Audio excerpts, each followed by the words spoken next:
हुयो त असांजा MLA कैंडिडेट कामयाबु थियनि उनखे माखो बि वधीक वोट मिले छो त उहो कामयाबु थींदो त असांजो चेयरमैन बिलावल भुट्टो ज़रदारी साहिबु प्राइम मिनिस्टर थींदो जी प्राइम मिनिस्टर थींदो तव्हांजी पीपल्स पार्टी जी गवर्नमेंट ठहंदी पीपल्स पार्टी गवर्नमेंट ठहंदी त अॻे अकेले सिर मां हलियुमि जेको तव्हांजी ख़िदमत कई से जेको मुंहिंजो हाल हुयो हाणे असां ॿई गंढिया आहियूं उहो MLA थींदो मां MP थींदुमि ज़रूरु असांजा जेके फंड्स मिलंदा असां तव्हां सभिनी सां वेही सलाह करे उहे फंड्स जेके आहिनि यूटिलाइज़ कयल हमेशह ई असांजो सिस्टम पीपल्स पार्टी जो इहो ई आहे त हर ॻोठ वारे खे शहर वारनि खे सभिनी सां गॾु मिली यूटिलाइज़ कयूं ताकी हिते बहितरी थिए तव्हांखे यादि हूंदो हिते कंहिं ज़माने में बिजली जो बि वॾो मसइलो हो हिते गैस जो वॾो मसइलो हो इहो पाकिस्तान पीपल्स पार्टी हल कयो हिते तव्हांजे बाज़ार में इलाही इशूज़ हुया उहे बि पाकिस्तान पीपल्स पार्टी हल कया रोड तव्हांजा पंहिंजो तव्हांजी टाउन कमेटी में असांजो नंढो भाउ डजब ख़ान समानी साहिबु चेयरमैन आहे ॿियो चेयरमैन थियो आहे हुन इलाही कमु करायो आहे हिते तव्हांजी ख़िदमत करे थो सॼी हिन टाउन कमेटी में उन्हनि बि असां कोई प्रोग्राम कयासीं हलियासीं त ॾिठोसीं हुन फर्श बि हणाया आहिनि नालियूं बि ठारायूं अथई अञा मज़ीद जॾहिं पाकिस्तान पीपल्स पार्टी गवर्नमेंट बाक़ी चंद ॾींहं अथव 8 तारीख़ खां पोइ वरी सभिनी जी हवायूं थी उहे सभु फ़ाक़ो कंदा जीअं आया आहिनि ईअं ई वापसि वेंदा बल्कि रोड ई न लभंदुनि को हेॾे वेंदव नेदर जे पासे ॾे को वरी लकी जे पासे लॻे ईअं थो जेके मां त तव्हांखे सची ॿुधायां 2 महीननि खां मां हलां पियो सॼे हिन तर में मूंखे किथे बि न टकराया आहिनि न मां इहे नुमाइंदा ॾिठा आहिनि कि कहिड़ियूं बलाऊं आहिनि जेके आयूं आहिनि जेके मिलनि त सही न अॼु तव्हांखे प्रोग्राम त ॿुधाइनि त असां कहिड़ा फाड़ा मारंदासीं हिते जो असां आया आहियूं हिकिड़ो नवाब शाह खां आयो आहे को लाड़काने खां आयो ॿियो अलाए किथां आयो आहे त उहे पंहिंजो हिते ॾेखारनि असांखे तव्हांखे अची ॿुधाइनि पंहिंजो प्रोग्राम असांजो त 10 निकाती प्रोग्राम आहे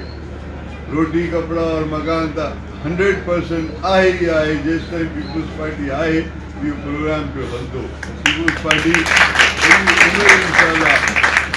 असां चवंदा आहियूं हमेशह चवंदा आहियूं त सॼी उमिरि असां तव्हांजी ख़िदमत कंदासीं इहे उहा पार्टी आहे शहीदनि जी जंहिं हमेशह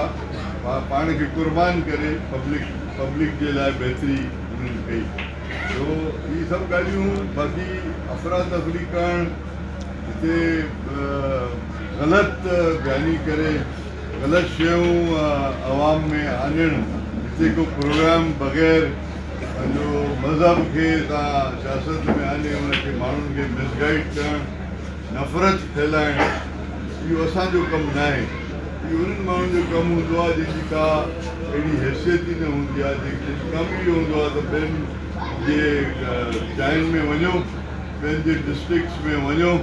उते वञी अफ़रा तफ़री फैलायो ऐं उते माण्हुनि खे बरगलायो माण्हुनि खे विड़ायो उन में कोशिशि कयो त जेके इहे असांजा मज़हबी फ़सादात कराए झगड़ा करायो इहे असांखां बर्दाश्त कोन थींदा असांजी न थियणु ॾींदासीं तव्हां सभु वेठा आहियो तव्हांजी ताक़त आहे भुट्टो साहिबु चवंदो ताक़त का सर चश्मा आवाम आहे तव्हां आयो त असां आहियूं तव्हां न आहियो त असां कुझु बि न आहियूं तो इहे सभु ॻाल्हियूं सोचण जूं आहिनि छो था फैलाइनि या नफ़रत रिलीजियसली न तव्हां ठीकु आहे सियासत कयो या सियासी कमु कयो अचो ॿुधायो 2010 में जेकी लेट आई हुन में तव्हां कहिड़ो कमु कयो हिन डिस्ट्रिक्ट जे लाइ या उन खां पोइ 11 में वरी मींहुं वसियो तव्हां छा कयो वरी हाणे हलो छॾियो हुन किसे खे तव्हां पोएं साल जेको मींहुं वसियो तव्हां किथे हो कहिड़ी घिटी में पिया लंघो कहिड़े ॻोठ में पिया वञो कंहिंखे कुझु ॾिनव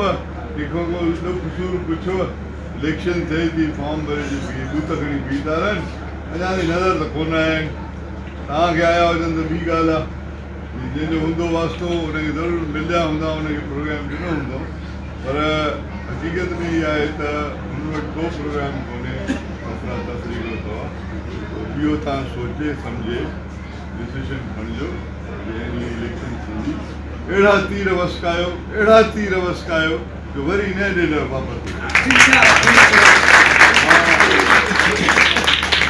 शाह साहब जो शुक्रगुज़ार आहियां जेको हमेशह एॾा लाजवाब प्रोग्राम अरेंज कंदो आहे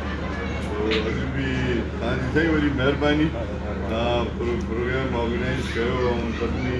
दोस्तनि सां मुलाक़ात बि कराई असांजी त मुलाक़ातूं थींदियूं रहंदियूं आहिनि स्पेशली हिन प्रोग्रामनि में इलेक्शन त ईंदी आहे हिकिड़े ॾींहं जे लाइ उनखां पोइ 5 साल असां कोशिशि कंदा आहियूं तव्हांजी ख़िदमत कयूं गवर्नमेंट जा जेके इशूज़ ईंदा आहिनि गवर्नमेंट जा जेके प्रोग्राम ईंदा आहिनि उहे तव्हां सां शेयर कंदा आहियूं हाणे हालांकि पोएं दफ़े तव्हां ॾिठो हिननि 4.5 साल मूंखे जेल में विहारियो उनजे बावजूद बि जॾहिं बि मां गवर्नर थींदो हुउमि त गवर्नर जा जहाज़ में चढ़ंदो मां गाॾी में चढ़ी हिते फिरंदो हुउमि जो मेन मक़सदु इहो ई हो त तव्हां सां मां टच बेस कयां तव्हांजी तकलीफ़ूं दूरि कयां उनमें मां कामयाबु हुयुमि हाणे त अलाह जी महिरबानी आहे तव्हां सभिनी जी दुआउनि सां तव्हांजो शुक्रगुज़ार बि आहियां तव्हां हर 4 ॾींहुं हुते आयव कोर्टनि में आयव जेल ते आयव असेंबली में आयव इहो तव्हांजो थोरो त मां सॼी उमिरि नथो विसारे इहो तव्हांजो हिकिड़ो अहसान आहे मुंहिंजे मथे जेको मां कॾहिं न विसारंदुमि बाक़ी पाकिस्तान पीपुल्स पार्टी तव्हांखे हर शइ ॾींदी मोहतरमा शहीद असांखे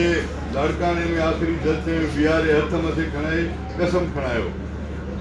त हे जेको अवाम आहे मुंहिंजो हिननि जी तव्हां ख़िदमत बि कंदव ऐं हिननि जे घरनि में चुल्हा बि ॿारंदव तो मां कोशिशि कई जेको मुंहिंजो हाल हुयो कुझु चुल्हा ॿारियासीं उहे जेके रहिजी विया आहिनि उन्हनि खे ई ॿारंदासीं चेयरमैन साहब बि अनाउंस कयो आहे असां घर बि ठाहे ॾींदासीं असां चुल्हा बि ॿारंदासीं असां यूथ आर्ट बि इशू कंदासीं असां जेको बेनज़ीर इनकम सपोर्ट प्रोग्राम आहे उन जा पैसा बि इंशाल्लाह डबल कंदासीं घर बि ठाहे ॾींदासीं घर जेके ठही वेंदा उहो तव्हांखे कोन मिलंदा लेडीज़ खे मिलंदा तव्हांजे घर में ज़रूरु ईंदा तव्हांजो हुन सां वास्तो न हूंदो लेडीज़ जो वास्तो हिन करे मर्दनि जी का ख़बर कोन्हे भूखे हलियो अचे बजे में को हेॾे को जुआ में हाराए अचे को छा करे इहे लेडीज़ जे लाइ आहिनि लेडीज़ खे इनशाला लेडीज़ जे नाले ते घर मिलंदा सभिनी खे इनशाला 5 साल वॾो प्रोग्राम आहे 5 सालनि खां पोइ सभिनी दोस्तनि जी महिरबानी जीए भुट्टो